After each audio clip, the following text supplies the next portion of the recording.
Connais-tu cette incroyable sensation lorsque tu sens des choses bizarres dans ton estomac, que ton cerveau est complètement déboussolé et que tout ton monde est complètement bouleversé et que tu cries de joie et que tu en veux toujours plus? Si tu as répondu oui à tout, alors tu dois adorer les baby showers. Ah, les cris de joie quand tout le monde découvre ce petit pull rose que tu as tricoté. Oh, attends une minute. Non, on parle de montagnes russes. D'accord, on fera les baby showers une autre fois. Là, tout de suite, tu es sur le point de passer du statut de fan de montagnes russes à celui d'expert.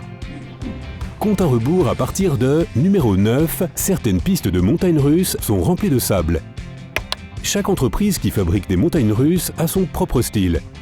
Et chacune a une conception différente à travers le monde et même à l'intérieur d'un même pays. Cependant, une chose est universelle. Il y aura toujours une voie ferrée et des wagons qui vont à grande vitesse dessus. Et ces énormes monstres font énormément de bruit. Oui, c'est fait exprès.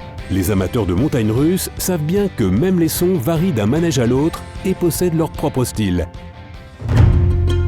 Il s'agit en fait de la conception de la piste.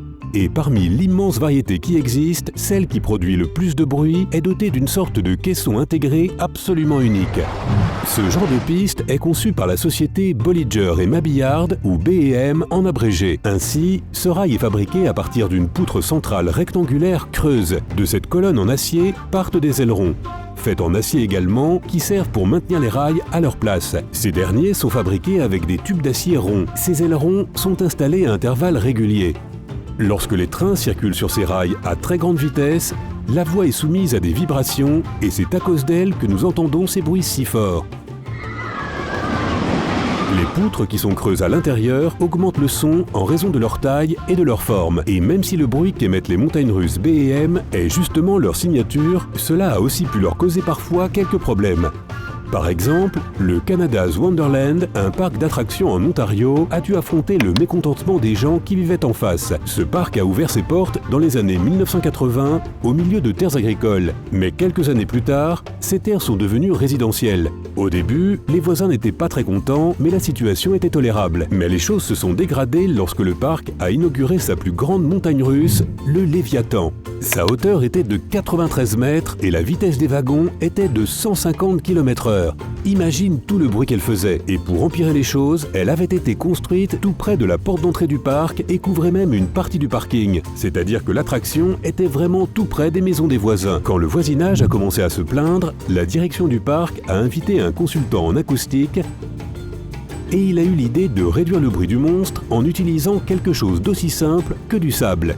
La solution évidente était de remplir les rails avec le sable, mais les ingénieurs ont réalisé que ce serait impossible puisqu'il aurait fallu les couper et les souder à nouveau. Cela aurait rendu les trajets moins fluides qu'avant. Ils ont donc décidé de travailler avec les poutres caissons. Ils ont percé des trous dans chaque poutre caisson et ont soufflé du sable à l'aide d'une machine d'air comprimé afin que le sable puisse remonter le long du tube. Cela a dû être un travail assez fatigant puisqu'ils ont dû remplir chaque section de la piste une par une, puisqu'elles étaient toutes scellées et qu'il était impossible de travailler sur l'ensemble du parcours tout entier. Mais à la fin, la magie a opéré. Le sable a amorti les vibrations de l'acier et les niveaux sonores se sont réduits considérablement. Comme ce tour a été un succès, l'entreprise a utilisé la même technologie sur d'autres manèges comme Gatekeeper à Cedar Point en Ohio et Yukon Striker au Canada's Wonderland. Cette fois-ci, ils ont rempli les rails de sable avant de les installer et ils n'ont donc pas eu à ouvrir les poutres caissons. Qui sait, cette astuce deviendra peut-être une règle universelle pour la conception de montagnes russes à l'avenir. Numéro 8, la plupart des montagnes russes n'ont pas de moteur. On imagine que ces mini-trains à grande vitesse ont de puissants petits moteurs, mais c'est faux. En fait, ils se déplacent en transformant l'énergie. Lorsque le train est sur la voie, il a de l'énergie potentielle, et lorsqu'il tombe à cause de la gravité, elle se transforme en énergie cinétique. Et cette transformation d'énergie se répète au fur et à mesure que le train monte et descend sur la voie. Le docteur Ted Bunn, directeur du département de physique de l'université de Richmond en Virginie, fait la comparaison avec un vélo. Tu n'as pas besoin de travailler dur pour descendre une colline, car tu as déjà économisé assez d'énergie en la montant. Numéro 7, leurs boucles ne sont pas circulaires. As-tu déjà remarqué que les boucles ne sont jamais des cercles parfaits, mais qu'elles ressemblent plutôt à une larme inversée? Ce n'est pas un défaut de conception. mais un choix bien réfléchi. Grâce à cela, tu restes dans ton siège quand le wagon est à l'envers, même sans être attaché. Une boucle est une sorte de centrifugeuse. Lorsque tu arrives au sommet, la gravité te tire vers le sol, mais la force d'accélération te pousse dans la direction opposée. Ces deux forces sont fondamentalement égales, et c'est ainsi que ton corps reste quasiment en apesanteur au moment où tu es au sommet. Grâce à la conception en forme de larme, il est plus facile d'équilibrer les forces. Le train est assez rapide au sommet de la boucle et ralentit sur les côtés où le virage n'est pas trop serré. Cela minimise donc le danger que le train aille trop vite là où il ne devrait pas, et que tu vomisses encore plus.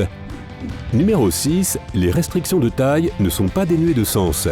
Maintenant que tu sais que les lois de la physique te garderont sur ton siège, même sans harnais, lorsque tu es suspendu à l'envers, tu te dis peut-être que la réglementation sur la taille ne veut rien dire. En fait, elle est au contraire très importante.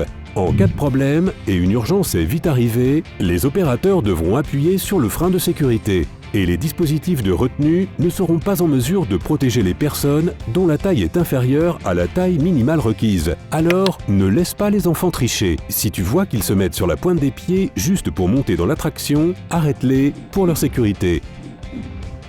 Numéro 5, les ingénieurs font des essais dans les parcs d'attractions plusieurs fois par jour.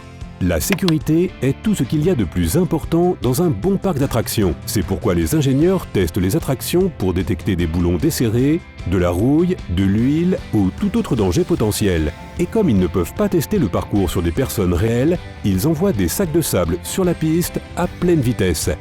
Numéro 4, il y a une attraction avec une sélection de chansons cachées. Il y a un célèbre Grand 8 dans le parc d'attractions d'Universal Studios Florida qui s'appelle Rip Ride Rockit. Il offre à ses passagers des vidéos de leurs wagons en direct, à partir de caméras installées dans chaque rangée, des lumières LED et de la musique.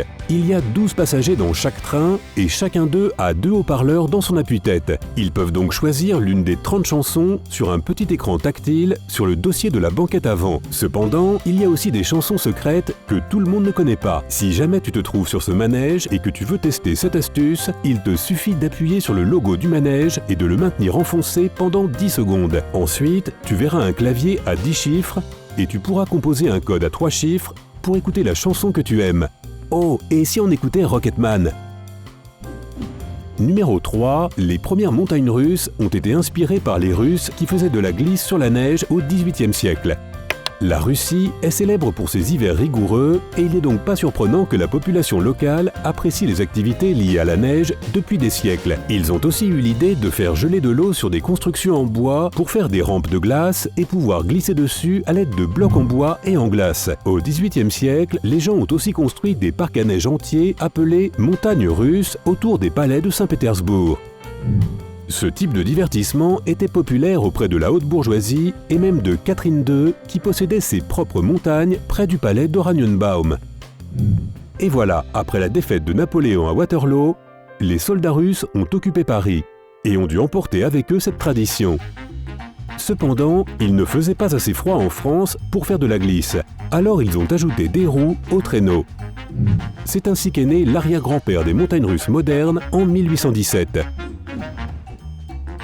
Numéro 2, le plus vieux Grand 8 qui fonctionne encore a plus de 100 ans. Le plus vieux Grand 8 du monde, dans lequel tu peux encore monter, a été ouvert à Altoona, en Pennsylvanie, en 1901. Il s'appelle Leap the Dips. Hé, toi d'abord! Il a failli fermer ses portes en 1985, mais il a été officiellement proclamé monument historique national 11 ans plus tard et a poursuivi ses activités. Quant à la première montagne russe d'Amérique, elle a été ouverte le 16 juin 1884 à Coney Island, Brooklyn. Le trajet coûtait un nickel à l'époque et la vitesse maximale était de 10 km à l'heure. Cela ne semble rien comparé au manège d'aujourd'hui, mais c'était incroyablement rentable et cela rapportait $600 par jour, soit l'équivalent de 15 000 $ de nos jours. C'est essentiellement la raison pour laquelle les montagnes russes sont devenues à la mode aux États-Unis. Numéro 1, les trajets les plus rapides, les plus grands et les plus longs se font tous dans des pays différents. King Dakar est actuellement le plus haut Grand 8 du monde. Il est situé dans Six Flags Great Adventure, dans le New Jersey, et s'élève fièrement à 139 mètres de hauteur. C'est plus haut que la Statue de la Liberté qui mesure 93 mètres. Le plus long trajet au monde est celui du Steel Dragon 2000 au Japon, au Nagashima Spaland. Il s'étend sur 2479 mètres. Le Grand 8 le plus rapide au monde est la Formula Rosso dans le parc à thème Ferrari World à Abu Dhabi. Il atteint 241 km/h en 5 secondes. Bonjour le vomi encore une fois. N'est-ce pas impressionnant ? Es-tu assez courageux pour monter dans ces folles montagnes russes ? Confesse-le dans la section des commentaires ci-dessous. N'oublie pas de donner un j'aime à cette vidéo, de la partager avec tes amis fous, et de cliquer sur s'abonner pour rester du côté sympa de la vie.